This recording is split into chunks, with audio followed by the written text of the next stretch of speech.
Assalamualaikum warahmatullahi wabarakatuh. Selamat pagi dan salam sejahtera untuk kita semua.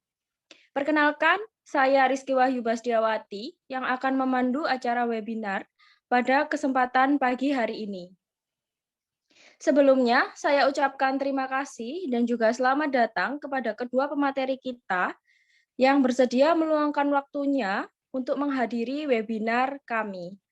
Selamat datang pula kepada rekan-rekan peserta webinar pada hari ini. Berikut susunan acara pada pagi hari ini. Yang pertama, pembukaan. Yang kedua, penyampaian materi. Yang ketiga, sesi tanya-jawab. Dan yang terakhir adalah penutupan. Baik, kedua pemateri telah hadir bersama kita semua. Pemateri akan memaparkan materinya. Selama pemateri menyampaikan materinya, peserta tidak diperkenankan melakukan interupsi dan juga menyalakan mikrofonnya. Setelah pemateri selesai menyampaikan materinya, akan ada sesi diskusi dan juga sesi tanya-jawab dengan para peserta. Bapak Ibu hadirin yang saya hormati, dimulainya webinar hari ini, izinkan saya menyampaikan CV dari pemateri pertama kita, yaitu Dr. Siumiati. Beliau seorang dokter umum, menyelesaikan S1-nya di Universitas Muhammadiyah Gresik dan bekerja sebagai dokter umum di Rumah Sakit Muhammadiyah Gresik. Telah banyak pengalaman yang beliau dapatkan pada saat bekerja. Baik, pandemi COVID-19 telah mengubah banyak hal dalam sekejap. Pandemi ini merusak berbagai tatanan masyarakat yang sudah ada. Semua dipaksa untuk dapat beradaptasi dengan tingkat ketidakpastian yang sangat tinggi. Terutama saat pandemi COVID-19 seperti saat ini, salah satu yang terpenting adalah mengetahui nilai saturasi oksigen normal. Pasalnya, banyak penderita COVID-19 yang kerap mengalami penurunan saturasi oksigen tanpa disadari. Yang menjadi pertanyaan adalah bagaimana cara penggunaannya di rumah tanpa perlu ke rumah sakit, dan juga bagaimana cara kerja oximeter tersebut. Pada kesempatan kali ini, itu semua akan dibahas oleh pemateri pertama kita, yaitu Dr. Siumiati, dalam pemaparannya yang berjudul Pulse Oximeter. Kepada Dr. Siumiati, waktu dan tempat dipersilahkan untuk menyampaikan materinya.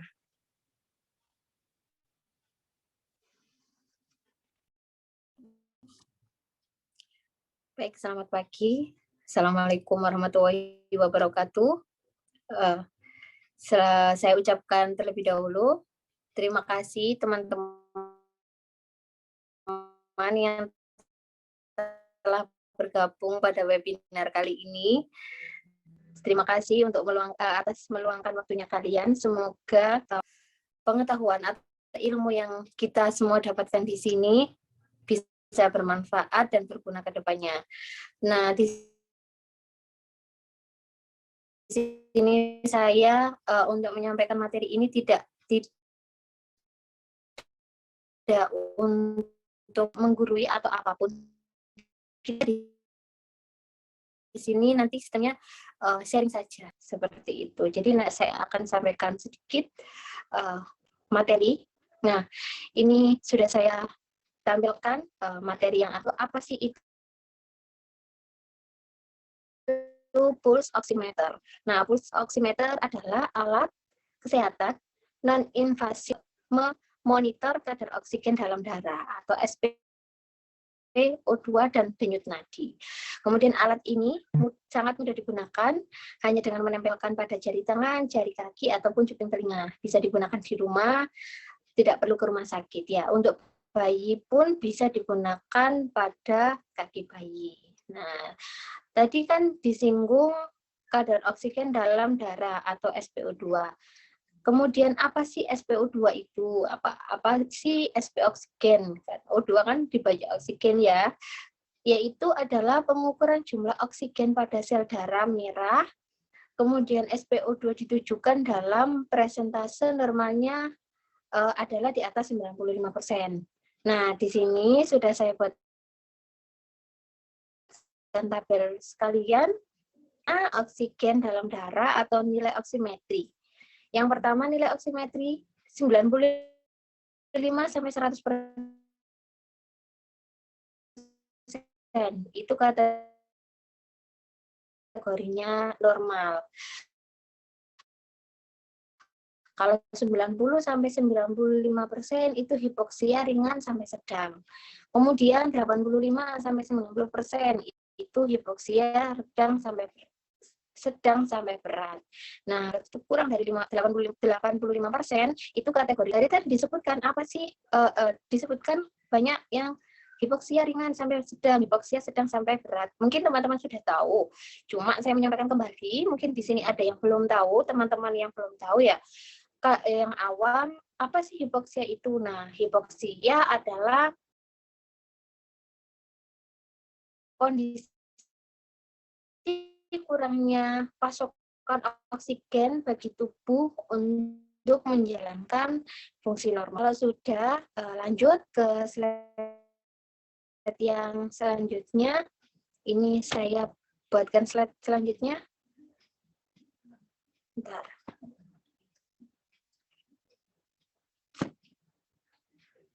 Oke. Kemudian, kasus umum yang memerlukan pulse oximeter. Nah, ini di kondisi seperti apa sih yang biasanya memerlukan pulse oximeter? Nah, kasus apa yang biasanya memerlukan alat ini gitu. Nah, yang pertama yaitu untuk menilai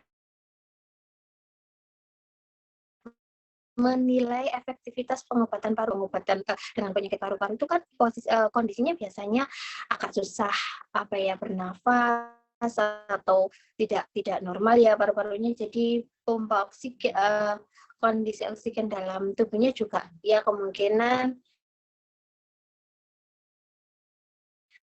belum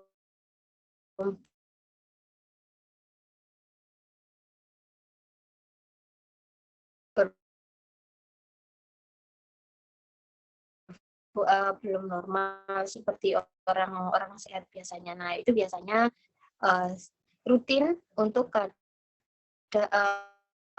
untuk cek kadar oksigen dalam darah. Kemudian yang kedua, mengetahui saat seseorang membutuhkan bantuan pernafasan, mungkin kondisi pas sesak atau gimana, bisa, atau memang pas posisi kayak mendadak adanya bisa. Kemudian memonitor kadar oksigen selama atau setelah prosedur operasi. Ini juga alat ini ya, kalau di rumah sakit ya itu digunakan di ruang OK atau ruang tindakan, ruang operasi. Nah, selanjutnya untuk mengetahui yang pertama, nah balik lagi di poin yang pertama, suplemen oksigen ini biasanya dilakukan seseorang dalam mentoleransi peningkatan aktivitas fisik. Biasanya kalau aktivitasnya kondisi biasanya lah itu biasanya sering digunakan lari seperti itu misalnya. Kemudian yang terakhir, mengevaluasi apakah seseorang berhenti bernafas sesaat ketika tidur seperti pada kasus sleep apnea saat penelitian mengenai tidur seperti itu. Oke, lanjut lagi.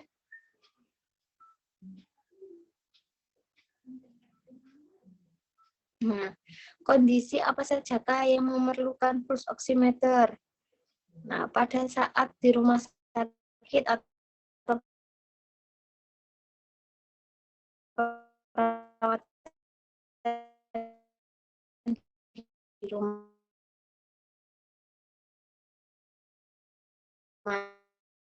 seperti tadi, kalau di rumah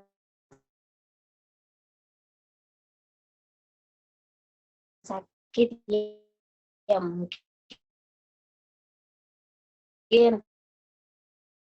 pas rawat inap pada saat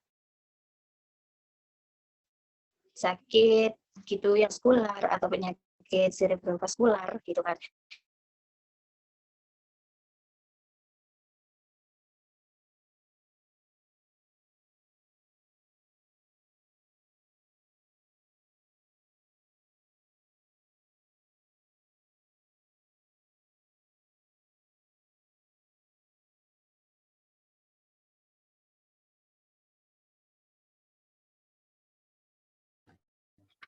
Mohon maaf ya Mbak, keputus. Sebentar ya.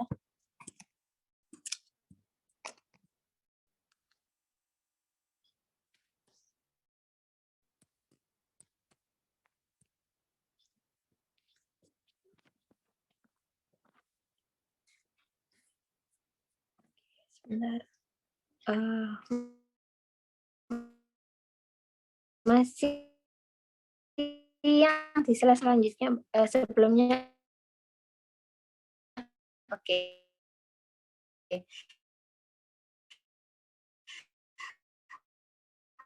Uh,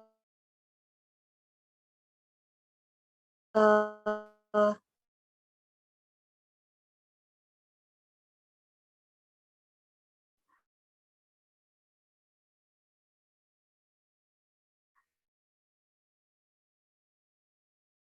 biasanya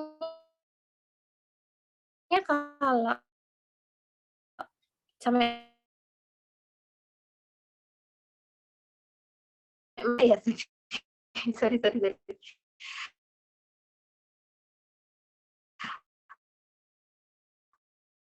Oke, saya lanjut aja langsung. Biasanya kan orang dengan penyakit kardiovaskular kalau di rumah sakit itu kan langsung ada alat ya yang digunakan dari rumah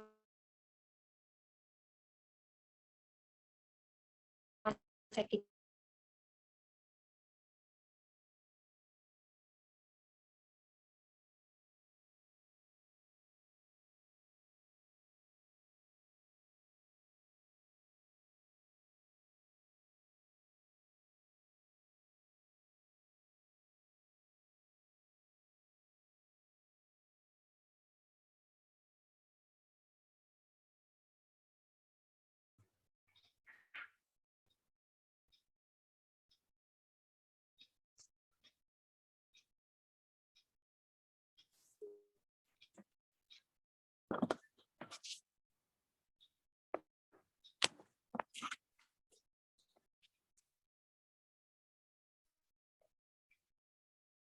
Oke. Lanjut, untuk kelompok pekerja aktif, seperti itu, orangnya banyak aktivitasnya, meskipun nggak olahraga, tapi kalau kita aktivitasnya cukup banyak, biasanya disarankan untuk sering cek kadar oksigen dalam tubuh. Kemudian untuk di atas usia 6 tahun. Nah, lansia-lansia ini kan biasanya kayak produktivitas di tubuhnya itu kan beda ya, cara kerja yang ada dalam tubuh itu kan beda. Nah, seperti itu biasanya digunakan. Kemudian lanjut, Mbak.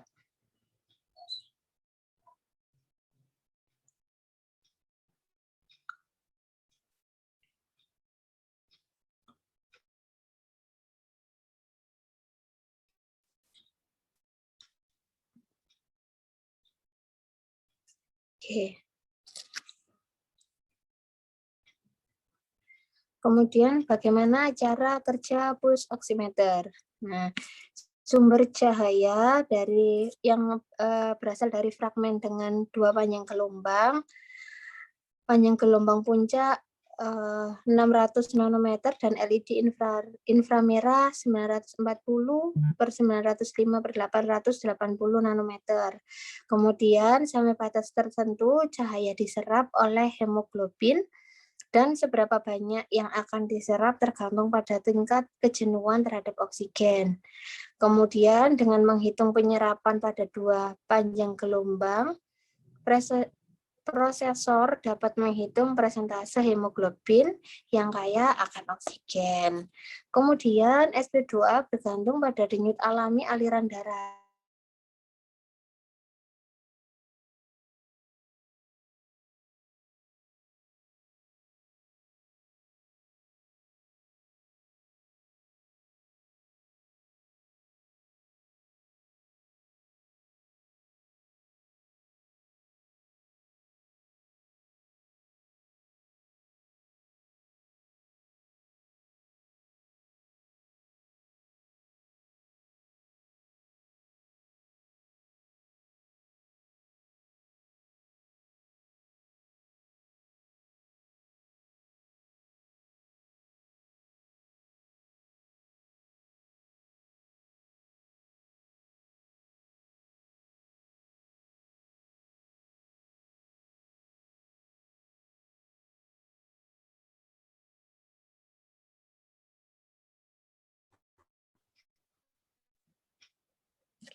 pulse oximeter mampu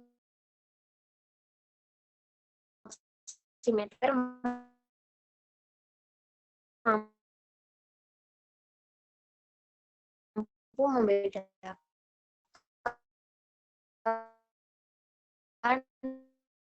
denyut alami aliran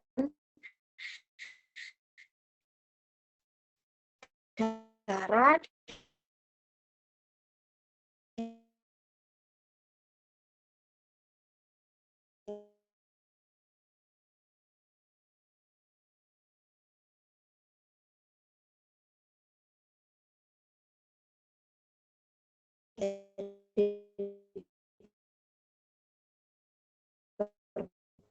bagi sinyal statis seperti sinyal jaringan atau sinyal vena dan hanya menampilkan aliran darah dalam arteri.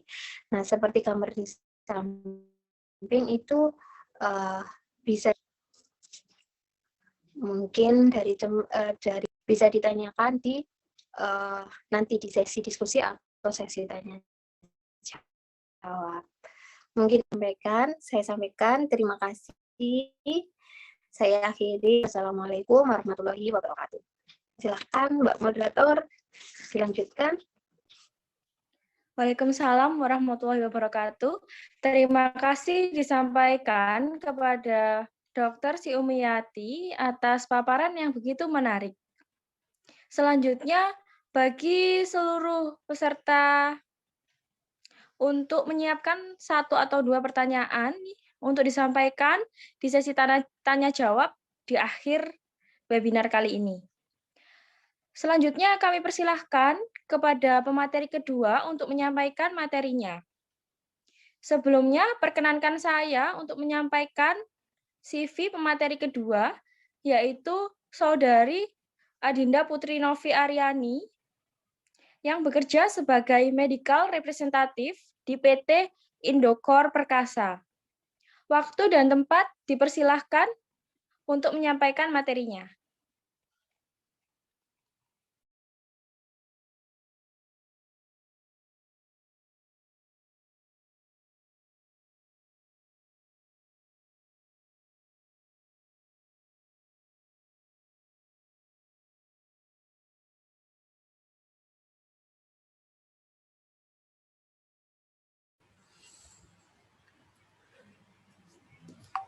Terima kasih. Di sini saya akan mempromosikan tentang Choice Emmet Fingertip Pulse Oximeter. Choice Emmet Fingertip Pulse Oximeter adalah alat pengukur kadar oksigen dalam darah yang umumnya berbentuk klip yang digunakan dengan cara dijepitkan di jari tangan.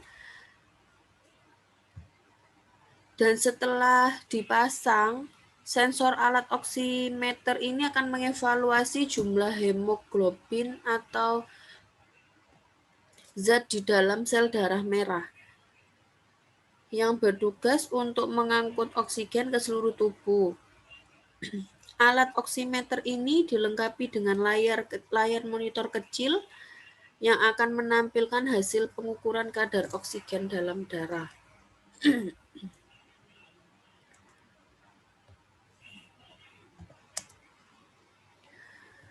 Kenapa harus memilih Choice Emmet? Karena di sini desain dari pulse oximeter kami desainnya lebih profesional dan hasil pengukurannya juga lebih akurat. Alat ini juga dapat digunakan untuk anak-anak maupun dewasa. Layar LCD menampilkan persentase tingkat kejenuhan oksigen darah atau SpO2, detak jantung atau PR, dan juga grafik pulse bar. Jika tidak digunakan dalam beberapa menit, otomatis akan mati atau off dengan sendirinya.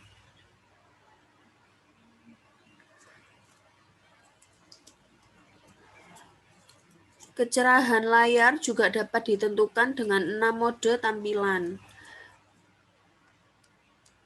Ada 3 tipe merek dari pulse oximeter kami. Warnanya juga beragam.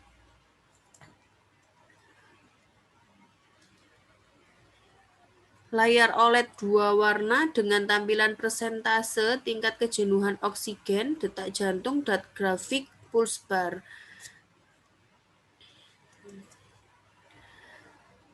Cara pakainya, yang pertama, tempatkan salah satu jari ke dalam pembuka karet dari pulse oximeter, lalu tekan tombol switch 1 kali atau tombol power yang ada di depan panel di bawah monitor layar monitor untuk menyalakan pulse oximeternya.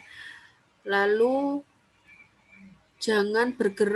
usahakan jangan bergerak saat proses pembacaan. Jangan digoyangkan juga tangannya selama proses pengujian agar hasilnya bisa terbaca.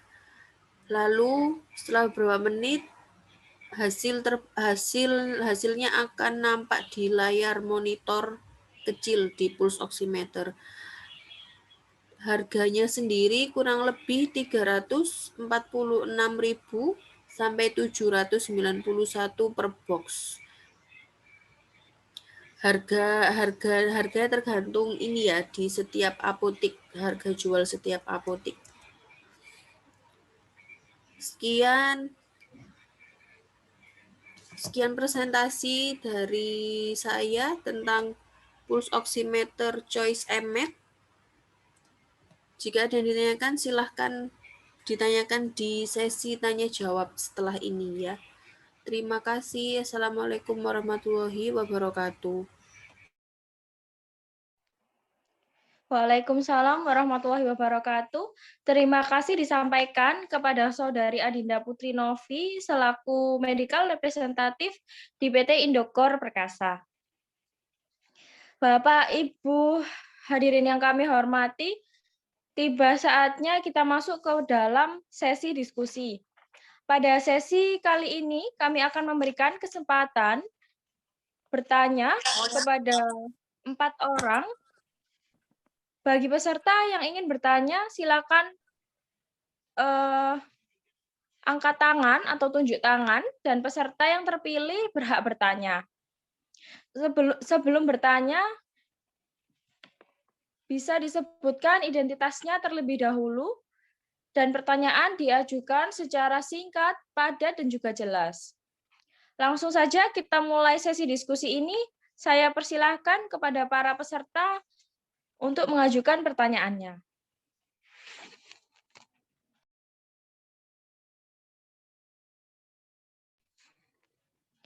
Baik, untuk Saudari Eni Novrianti, silakan diajukan pertanyaannya. Sebelumnya, pertanyaannya ditujukan kepada pemateri pertama atau pemateri kedua? Pemateri pertama. Baik, pertanyaannya langsung diajukan saja.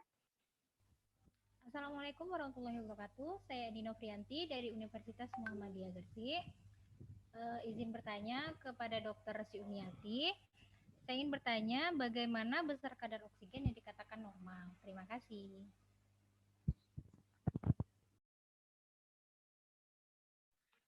Baik, kepada Dr. Siumiati, mau dijawab terlebih dahulu atau ditampung pertanyaannya? Bisa ditampung aja dulu sekalian, Mbak. Nanti di akhir setelah semua pertanyaan masuk, baru saya jawab semuanya. Ya. Baik, dokter. Selanjutnya yang ingin bertanya, silahkan angkat tangannya.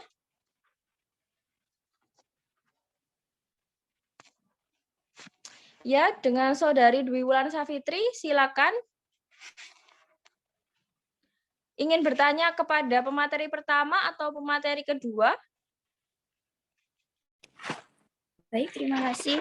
Saya mau mengajukan pertanyaan untuk Dr. Sumiati.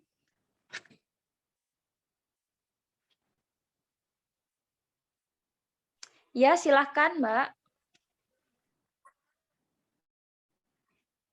Iya, pertanyaannya apabila kadar oksigen kurang, bagaimana kondisi tubuh pada saat ini?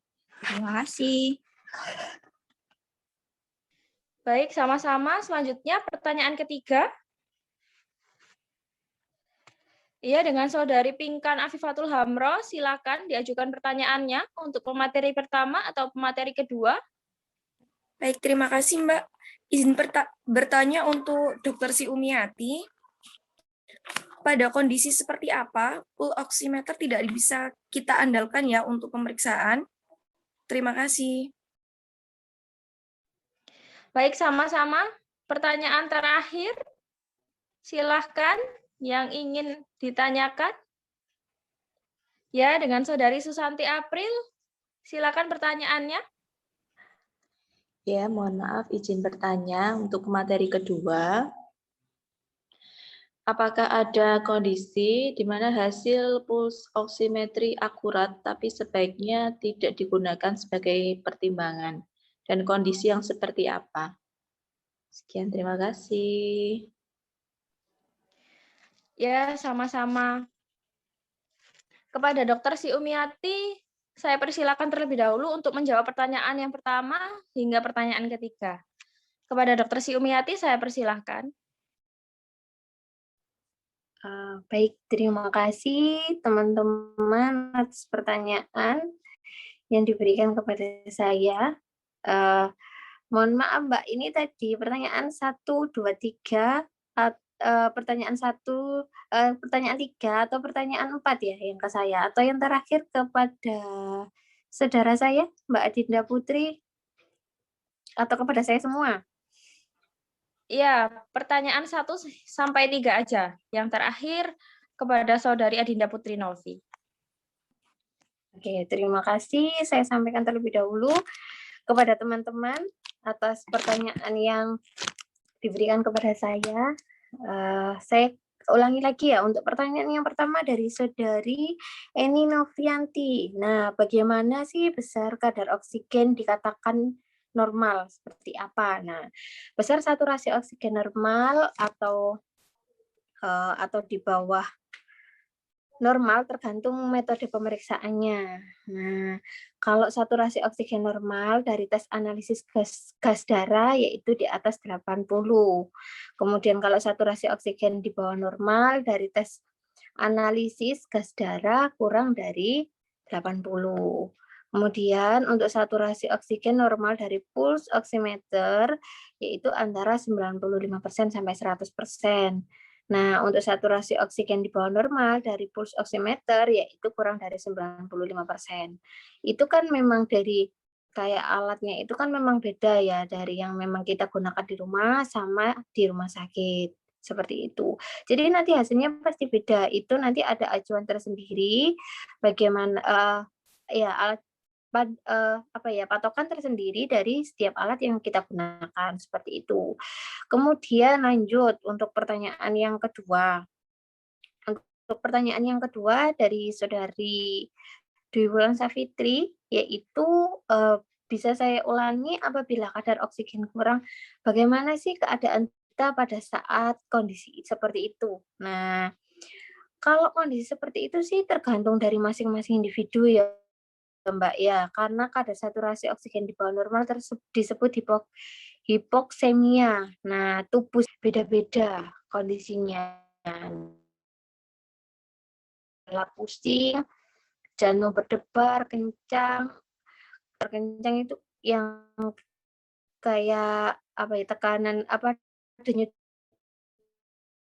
jantung itu tidak normal, seperti itu bisa dikatakan seperti itu. Nafas, bingung, dan penurunan oksigen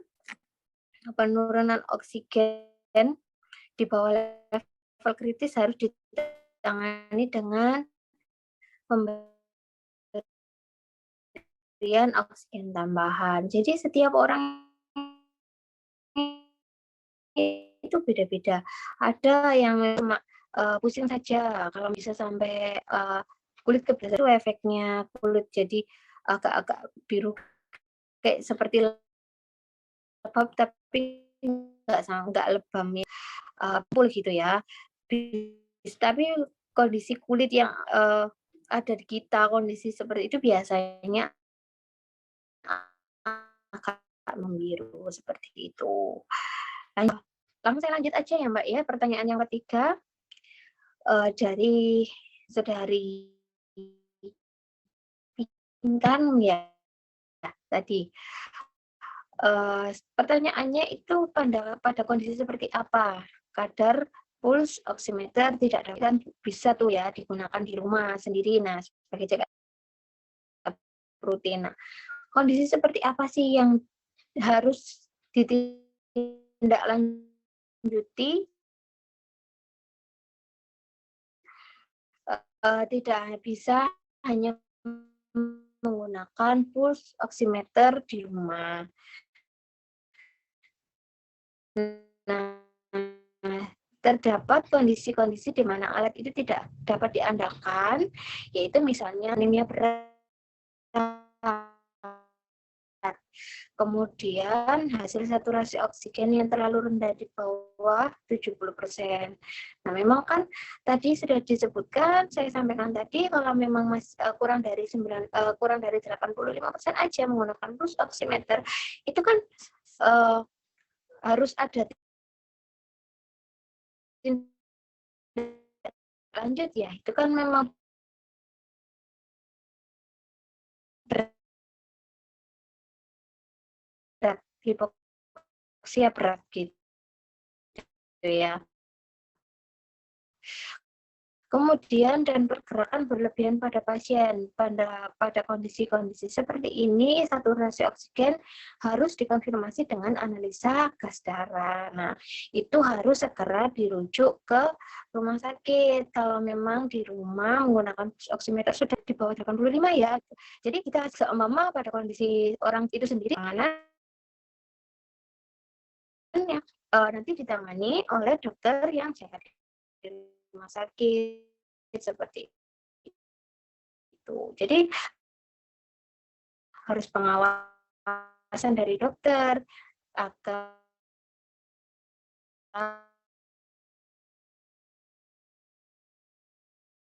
kondisi oksigen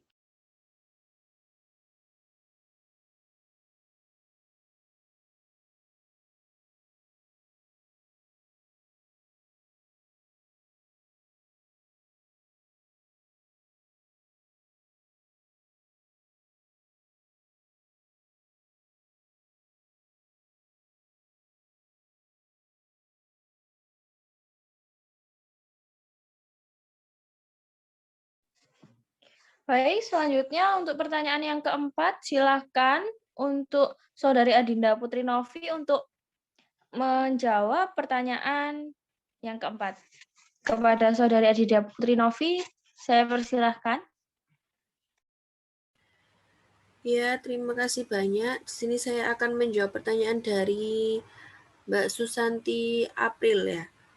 Pertanyaannya, apakah kondisi di mana hasil pulse oximetri akurat dan dipakai pertimbangan untuk kondisi yang seperti apa yang hasilnya tidak bisa digunakan sebagai pertimbangan.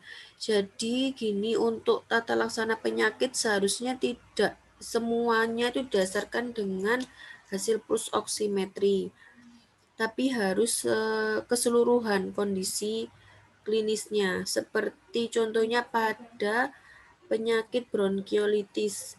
Indikasi rawat inap dan indikasi boleh pulang pada pasien itu yang didasarkan pada hasil oksimetri akan menyebabkan overdiagnosis, seperti kondisi hipoksemia dan pemanjangan waktu rawat inap.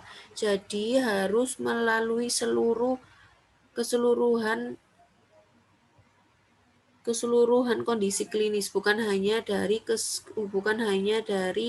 hasil oksimetri aja gitu.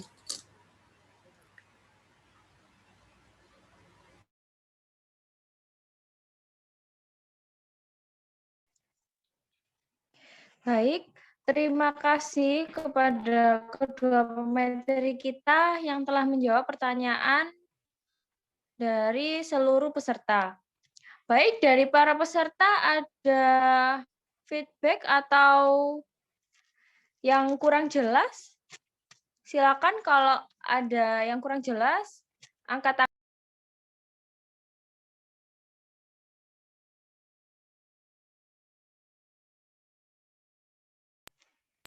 Baik, Sudah kalau cukup, semua peserta sudah jelas dengan pertanyaan dari kedua materi, ya diskusi ini sangat menarik ya. Namun sayangnya kita dibatasi oleh waktu dan mungkin nanti di luar acara bisa melanjutkan diskusi jika ditakdirkan untuk kita bertemu ya. Bapak Ibu yang berbahagia, alhamdulillah rangkaian acara webinar hari ini sudah terlaksana dengan baik.